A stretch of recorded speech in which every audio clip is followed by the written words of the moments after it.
Exercice 6. On dose un volume VB égale 10 ml dans un bécher d'une solution d'éthylamine C2H5NH2 de concentration Cb inconnue avec une solution d'acide chlorhydrique H3O+, plus Cl- de concentration Ca égale 0,10 mol par litre. De concentration Ca égale 0,10 mol par litre contenu dans une burette. On appelle Va le volume ajouté de l'acide. Le graphe ci-contre représente la variation de la fonction pH égale F de V ainsi que la courbe dérivée dpH sur dVA. Première question, écrire l'équation de la réaction du dosage, en déduire la nature du mélange dans le bécher à l'équivalence. Comme l'exercice précédent, je vais d'abord citer les réactifs que j'ai d'après l'énoncé. On a l'éthylamine qu'on va doser avec l'acide chlorhydrique qui contient l'espèce Cl- qui est un ion spectateur et l'espèce H3+ qui est active. Donc, la réaction de dosage sera entre l'éthylamine et H3O+. Donc, première question, CH3NH2 plus H3O+, qui donne comme produit l'acide conjugué de l'éthylamine, c'est CH3NH3+, plus H2O. Il s'agit dans cet exercice du dosage d'une base faible par un acide fort. L'exercice précédent, le numéro 5, on avait étudié le dosage d'un acide faible par une base forte. Maintenant, la nature de la solution à l'équivalence. Comme déjà dit, il suffit de regarder les produits de la réaction du dosage. À l'équivalence, j'aurai l'acide CH3NH3+ avec l'eau. Donc la solution sera une solution acide. À l'équivalence, le mélange dans le bécher sera acide. Deuxième question. Donnez le schéma annoté du montage expérimental utilisé pour faire ce dosage. Donc, il se peut que le jour de l'examen, on vous demande de donner le schéma et de l'annoter, c'est-à-dire donner le nom de ces différentes composantes, ou bien on vous donne un schéma que vous devez annoter, sur lequel vous devez ajouter le nom des composants de ce montage. Donc, on va donner le schéma du montage et donner le nom de ces différentes composants. On va commencer par une burette qu'on représentera comme suit. Donc, on doit avoir une ligne droite, puis une deuxième ligne. Après, on met deux segments inclinés et mettre un autre horizontal qui indique le robinet de la burette. Après, on met les graduations de la burette. Pour donner les graduations, on va donc tracer un petit segment, au-dessous un autre plus petit que le premier, et on va les alterner le long de la burette. Ceci représente les graduations. Maintenant, on passe au bécher. Il est conseillé pour avoir un schéma homogène, si je prends ici un carreau pour la largeur de la burette, le bécher, je le prends 3 fois plus large que la burette. Et si je prends une longueur ici L, le bécher aura une longueur 1/3 de la longueur de la burette. Donc, le bécher sera large 3 fois que la burette et moins long que la burette 3 fois aussi. Donc, je prendrai, on va avoir la burette au milieu du bécher.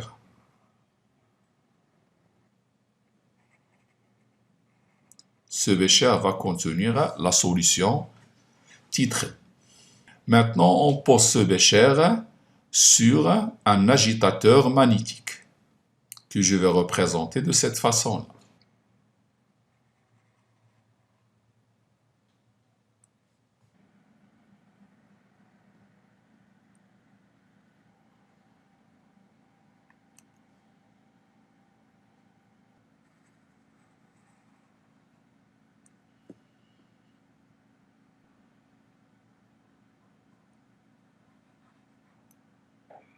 On met dans le bécher un turbulent qui sert à homogénéiser la solution. Puisqu'on suit le dosage avec un pH mètre, on doit mettre l'électrode du pH mètre à l'intérieur du bécher. Alors, on va supposer que ça, c'est le niveau de la solution qui se trouve dans le bécher.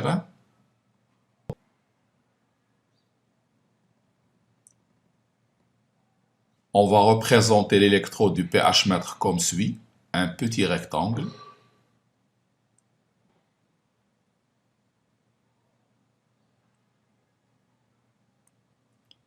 Qui est lié à un pH mètre que je vais représenter comme ça, un boîtier rectangulaire.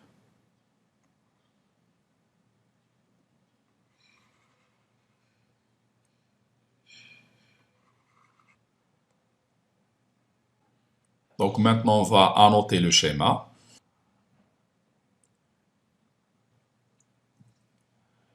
Ceci, c'est la burette. Ça, c'est le bécher. Ceci, c'est le pH mètre. Ça, c'est le turbulent. Ceci, c'est l'agitateur magnétique.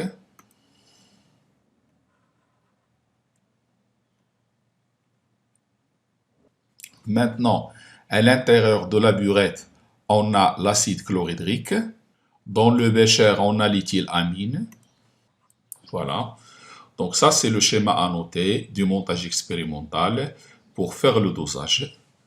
Donc ici, lorsqu'on ouvre le robinet, la solution titrante est versée sur la solution titrée et le pH mètre indique la valeur du pH.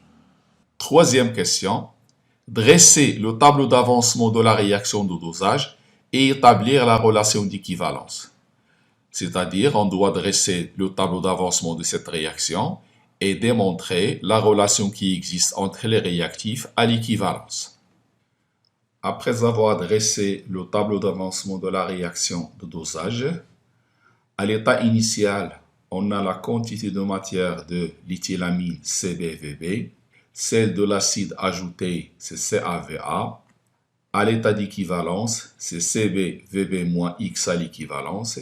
Pour l'acide, c'est CaVa à l'équivalence moins Xe, c'est-à-dire X à l'équivalence. On sait qu'à l'équivalence, les deux réactifs sont mélangés dans les proportions stoichiométriques. Ça veut dire que les deux réactifs sont des réactifs limitants. Donc, je peux écrire CbVb moins Xe égale à 0, ce qui implique que Xe égale Cb fois Vb. De même, pour l'acide, CaVa moins Xe égale à 0. Le volume pris, c'est le volume à l'équivalence. Donc, Xe égale à CaVe. On constate que Xe égale à la fois CbVb et CaVe et les deux réactifs sont limitants. Donc, la relation à l'équivalence est Cb fois Vb égale Ca fois Ve. Donc, c'était la réponse à la troisième question. Dresser le tableau d'avancement et établir la relation de l'équivalence. Quatrième question. Déterminer volume à l'équivalence et calculer Cb. Pour déterminer le volume à l'équivalence, on va utiliser la courbe de dosage ou bien la courbe dérivée aussi pour déterminer ce volume à l'équivalence. Donc ceci, c'est la courbe dérivée. On a dit dans le cours que on projette l'extrémum sur l'axe du volume, on obtient le volume à l'équivalence. Si je projette cet extrémum sur l'axe des abscisses, je trouve le volume de l'équivalence, c'est 10 ml. Donc le 10 ml, c'est le volume à l'équivalence. Donc ceci, c'est le volume à l'équivalence qu'on va appeler VE. Donc on peut dire pour la quatrième question, graphiquement, le volume à l'équivalence, il est égal à 10 ml. Maintenant, pour calculer Cb, on va utiliser la relation de l'équivalence. On a CbVb est égal à Ca fois Ve. Donc, la concentration de la base étudiée, c'est Cb égale bien CaVe sur Vb. Comme application numérique, je rappelle, ce n'est pas la peine de convertir les deux volumes ici en litres parce que ça va simplifier dans le calcul. Cinquième question, vérifier la nature de la solution à l'équivalence et comparer la réponse à celle de la question 1. À la question 1, on nous a demandé de déterminer la nature du mélange dans le bécher à l'équivalence. Et en voyant la réaction du dosage, on a dit que le mélange à l'équivalence est acide. Donc on doit prouver ici que le mélange à l'équivalence est aussi acide. Pour déterminer la nature de la solution à partir du graphe, on va chercher le point d'équivalence et déterminer son pH. Si son pH est supérieur à 7, c'est une solution basique. S'il est inférieur à 7, c'est une solution acide. S'il est égal à 7, c'est une solution neutre. Donc on va prendre un équerre et tracer une droite perpendiculaire aux deux tangentes, diviser ce segment en deux et faire passer une troisième droite.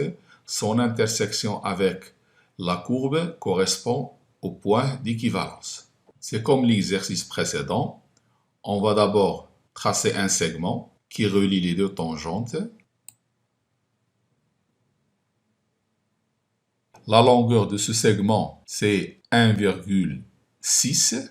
Je vais faire passer une droite parallèle aux deux tangentes et qui passe par le milieu de ce segment. C'est-à-dire, j'ai ici 1,6. Ça fera donc 0,8. Le 0,8, c'est par là. Donc ce point, c'est le point d'équivalence. Je vais tracer, ou bien je vais le projeter sur l'axe des pH. Et je vois que le pH à l'équivalence est pratiquement égal à 6. Donc c'est un pH qui est acide.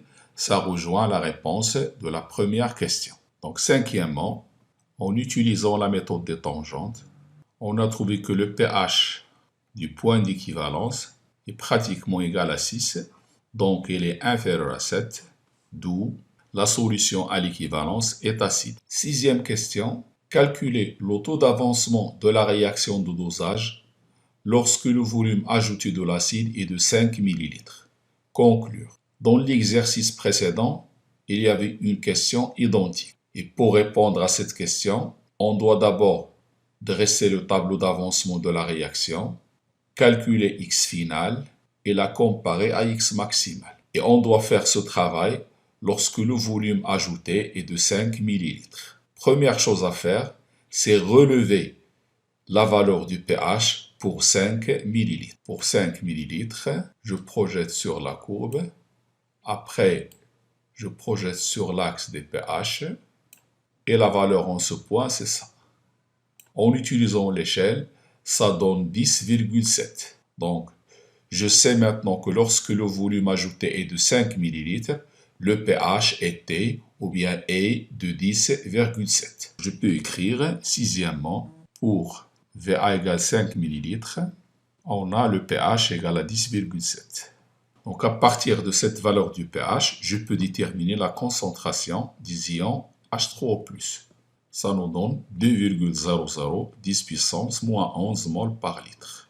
Deuxième chose à faire, c'est déterminer la quantité de matière de H3O+, lorsque le volume ajouté est de 5 ml. Donc, la quantité de matière de H3O+, n'est autre que la concentration des ions H3O+, fois le volume total. Le volume total, c'est VA plus VB, c'est-à-dire 15 ml. En faisant ce calcul, on trouve 3, 10 moins 13. Maintenant, on va dresser le tableau d'avancement et prendre l'état final, l'état où le volume ajouté est de 5 ml. Donc, une fois le tableau d'avancement dressé, on connaît la quantité de matière de H3O+, calculée à partir du pH. Maintenant, d'après le tableau d'avancement, on sait que la quantité de matière de H3O+, c'est CaVA moins X final. Donc, je peux écrire que CaVA moins X final est égal à la quantité de matière de H3O+. Ceci d'après le tableau d'avancement. Or, cette quantité, elle est déjà calculée. C'est 3, 10 moins 13. Donc, je peux déterminer X final égale CaVA moins NH3O+. On remplace la concentration de l'acide par 0,1, le volume ajouté par 5 ml, le NH3+, ça nous donne 5, 10 moins 4. Maintenant, on va calculer X maximal à partir du tableau d'avancement. On a deux valeurs possibles, soit CBVB, soit CAVA. Donc, on va déterminer X maximal. Donc, X max, d'après ce tableau d'avancement, il est égal à soit CB fois VB. Et ceci a comme valeur 0,1 déjà trouvé, fois le volume ajouté, c'est 10 ml, ça fera donc 10 moins 3 mol. Ou bien, X maximal égale CA/VA. Je remplace CA par 0,1, le volume VA par 5 ml, je trouve 5 10 moins 4. En comparant les deux valeurs de X maximal, on prend la plus petite, c'est 5 10 moins 4, d'où le taux d'avancement final taux égal X final sur X maximal. On constate qu'ils ont la même valeur, X final égale à 5 10 moins 4, X maximal égale à 5 10 moins 4, donc le taux d'avancement égale à 1, ce qui implique que la réaction de dosage est totale. Dans cet exercice, on a traité le dosage d'une base faible par un acide fort. La base faible ici, c'était la méthylamine, et l'acide fort, c'était l'acide chlorhydrique. Après, on a donné un schéma annoté du dispositif expérimental et comment établir la relation de l'équivalence, ainsi que montrer que la réaction du dosage est une réaction totale à partir du volume ajouté de l'acide ou bien de la base selon le dosage étudié.